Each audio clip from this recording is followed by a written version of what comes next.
ما نبدأ ما تنساش يا حبيب أخوك تصلي على الحبيب وتشترك في القناة وتعمل لايك للفيديو، لأنه بيساعد الفيديو إنه ينتشر ويوصل لغيرك، وأنا متأكد إنك مش هتبخل علينا باللايك. فيلمنا بيبدأ في رومانيا أيام الحرب الباردة، وده يبقى من 30 سنة من وقتنا الحالي، وبنشوف مجموعة من اللصوص بيوصلوا لقلب الجبال في رومانيا، وبيوصلوا لنهاية الطريق اللي بيكون آخره سد، وبيضطروا ينزلوا من عربياتهم وبيكملوا باقي الطريق مشي، وبيصعدوا جبل من الجبال عشان يوصلوا للمكان المقصود. ولما بيوصلوا هناك بنشوف واحد فيهم بيستغرب من وجود كنيسة في مكان زي ده، وبيدخلوا الكنيسة واللي من الواضح إنها مهجورة، وبعدها بيدخلوا تاني من سرداب داخلي في الكنيسة. ولما بيتحركوا شوية في السرداب بيشوفوا صور غريبة على حيطان المكان، وبعد شوية بنعرف منهم إنهم هنا عشان يوصلوا لمدخل كهف تحت الكنيسة وفي منجم ده، وبيضطروا إنهم يفجروا المدخل، وفجأة بيحصل هبوط وبتقع بيهم الأرض لتحت، وبعدها بلحظات بيحصل انهيار صخري فبيتدمر الكنيسة وبيقفل المدخل عليهم. ولحد هنا بينتهي المشهد وبنرجع للوقت الحاضر، وبنشوف مجموعة علماء في نفس المكان اللي حصل له انهيار، وبيوصلوا لمدخل الكهف، وده بيعتبر اكتشاف عظيم ليهم. ووقتها بنشوف العالم نيكولاي وهو بيقول إننا محتاجين فريق غطاسين كهوف عشان يقدر يوصل لآخر المكان.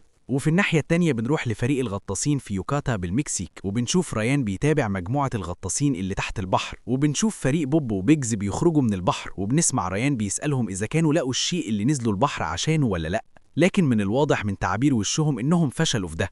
أما فريق جاك وتايلور فبنشوفهم قد مهمتهم وقدروا يوصلوا لهدفهم، وبنشوف ريان بيعمل مسح على جهاز جاك وبيتأكد إنه نجح في مهمته وعثر على الشيء المفقود. وبالليل بنشوف العالم نيكولاي بيتصل بفريق جاك وبيعرفوا إن الإدارة وافقت إنها تمول مشروعه لاكتشاف الكهف اللي شفناه من شوية، وبيقول إنه بيعتقد إن عمق الكهف بيوصل 30 متر، وإنه استدعى عالمة الأحياء جينيفر لتصوير المكان باللي فيه، وبيطلب من جاك وفريقه إنه يساعدوا لاكتشاف كل ركن فيه، وبيوافق جاك على الفور، وبيوصل فريقه في طيارة خاصة لمكان الكهف. وبنشوف تايلر بيتعرف على العالمة جينيفر والمصور أليكس وبيوريهم معدات الغطس والأكسجين بتاعته، واللي عمل لها تعديل عشان تستمر لمدة 24 ساعة من الاستخدام. وبعدها بيوصل نيكولاي وبيعرف جاك على تايلر وأليكس، وبنشوف تايلر بيسأل أليكس عن عينة حذاء شكله قديم جدا على الترابيزة، فبيقول له أليكس أن ده آخر ما تبقى من شخص كان داخل الكهف. وبالليل بنشوف جاك بيشرح للفريق خطة العمل، وإن الكهف موجود على بعد 91 متر، وإننا هنلاقي في بداية مدخل الكهف منطقة كبيرة، وده المكان اللي ممكن الدكتور نيكولا وجينيفر يجمعوا منه عيناتهم اللي محتاجينها. وبعدها بنلاقي الممرات واللي بتوصلنا لداخل قلب الكهف، وتاني يوم بينزلوا لمدخل الكهف، وبعدها بيتعمقوا شوية في المكان، وبنشوف جاك بيوجه واحد من فريقه واسمه بيجز عشان ينزل يستكشف عمق المياه في الكهف، وبيديهم الإحداثيات بتاعة العمق اللي بيوصله. وبينزل بيجز أعمق وأعمق، وبيعرفهم إن في عمق معينة لما هيوصله هيفقد الاتصال بيهم، وفعلا بيفقد بعدها اتصاله بيهم. وبعدها بنشوف جاك بيطلب من تايلر إنه يجهز عشان ينزل يستكشف الكهف، لكنه بيكون منزعج من جاك لأنه بيقول له إنه هو رائد المستكشفين وكان أولى هو اللي ينزل الأول مش بيجز. وبعد شوية بيظهر بيجز على الهوا معاهم ببث مباشر بعد ما قدر يجتاز الممرات ويوصل لجزء جاف تحت الكهف.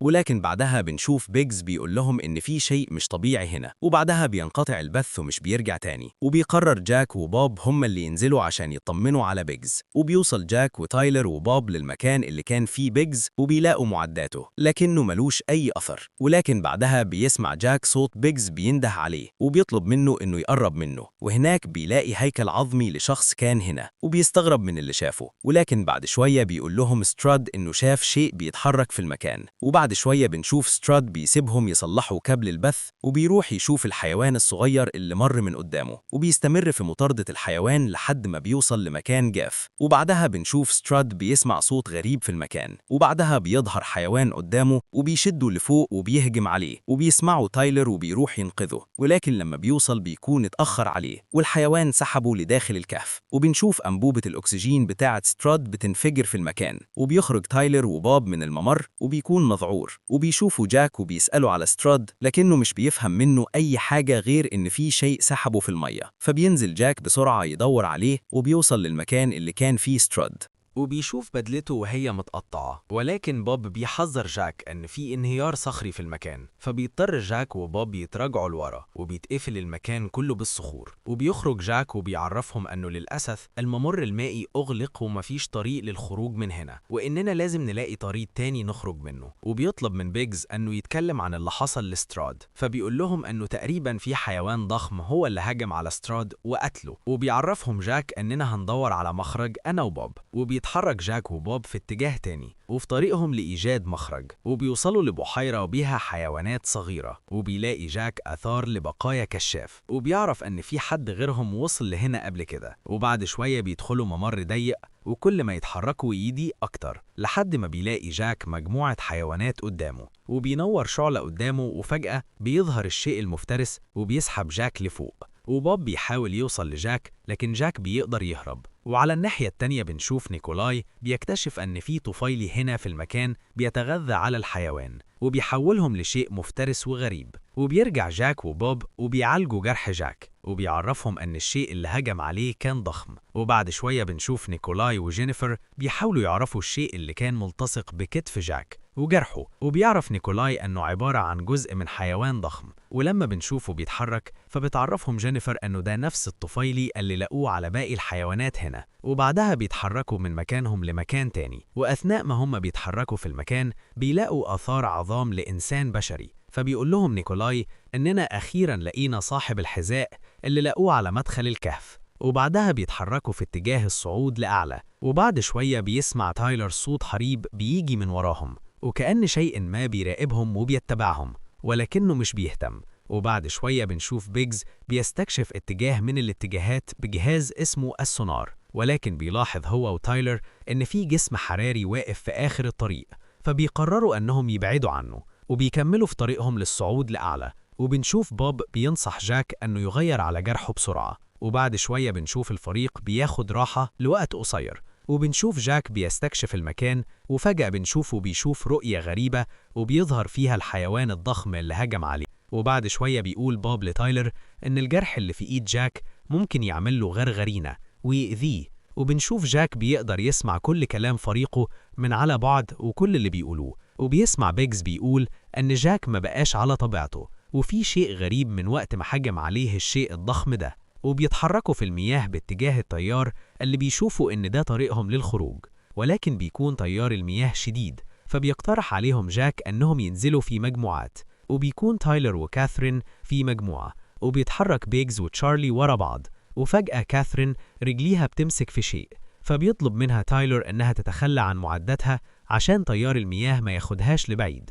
ولكن تايلر بينزل عشان يلحق بجاك وبوب، ووراهم كاثرين. أما نيكولاي فبيصاب في رجله وبينتظر فوق شوية، وبيطمن جاك على باقي الفريق، فبيبلغوا تايلر إن نيكولاي لسه فوق الصخور. وبنشوف كاثرين بتقول لتايلر إن في شيء موجود معاهم في المية، وأول ما بينزل عشان يشوف فيه إيه بتهاجمه سمكة شكلها غريب.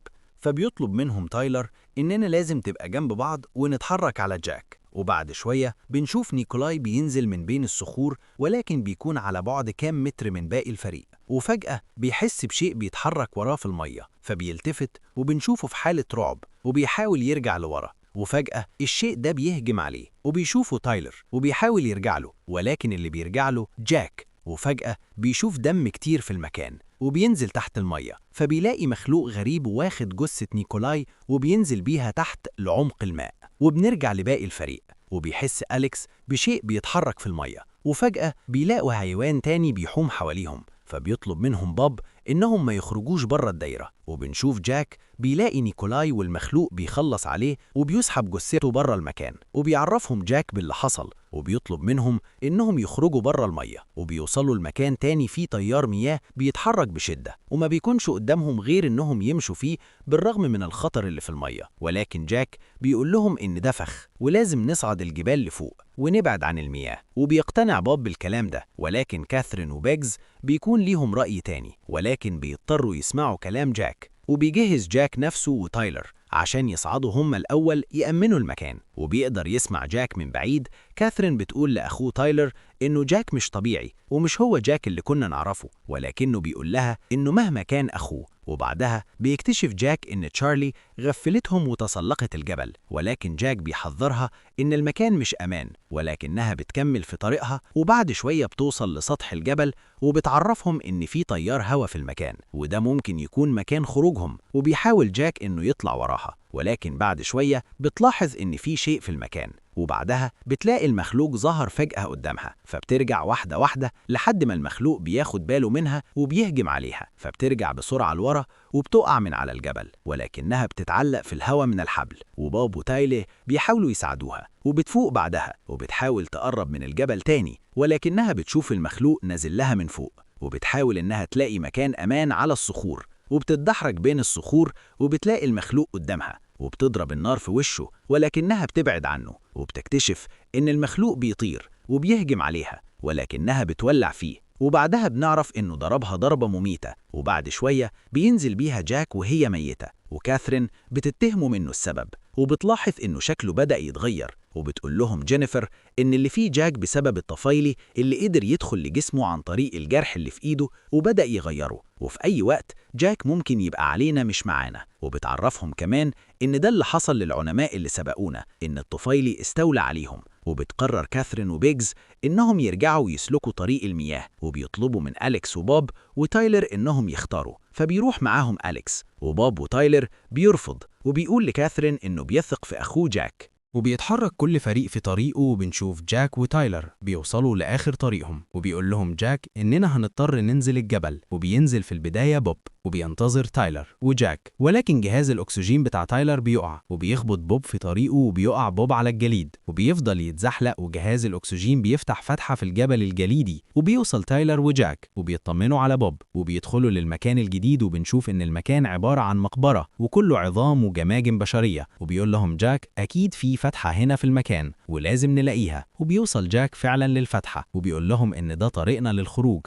وفجأة بيشعر بتأثير الطفيلي تاني عليه، وبيقول لتايلر وبوب إنهم يكملوا طريقهم للخروج من هنا، وهيرجع هو عشان يجيب باقي الفريق لهنا، ولكن بيشك فيه تايلر وبوب، وبيقول له تايلر إنه هو اللي هيرجع لكاثرين وبيغز، وهو اللي هينتظر هنا هو وبوب، وبنروح لكاثرين وبيغز، وبنشوف إنهم بيحسوا بشيء في المكان، وفجأة بيقول لهم بيغز إنهم لازم يجروا من هنا بسرعة، وقبل ما يتحرك وراهم فجأة بيلاقي إن في مخلوق تاني ظهر قدامه وجاي بيطير وبيهجم عليه، وبنروح لتايلر اللي بيوصل للجبل الجليدي، وبيحس إن في مخلوق بيطارده، فبيجري بسرعة وبينزل في المية، وبعد شوية بيخرج للمكان اللي لسه كاثرين وبيغز موجودين فيه، وبيلاقي معداتهم وآثار لدماء كتير، وبيسمع صوت بيغز بيستغيث بأي حد، وبيجري على مصدر الصوت، وبيلاقي بيغز بين صخرتين وبيحاول يخرجه، ولكن المخلوق بيسحبه لداخل الصخور، وبيتحرك وراه تايلر، وبيوصل لمكان كله دم، ولكن بيلاقي نفسه محاط بأكتر من مخلوق منهم، وقبل ما ينقضوا عليه بيلاقيهم هربوا من المكان،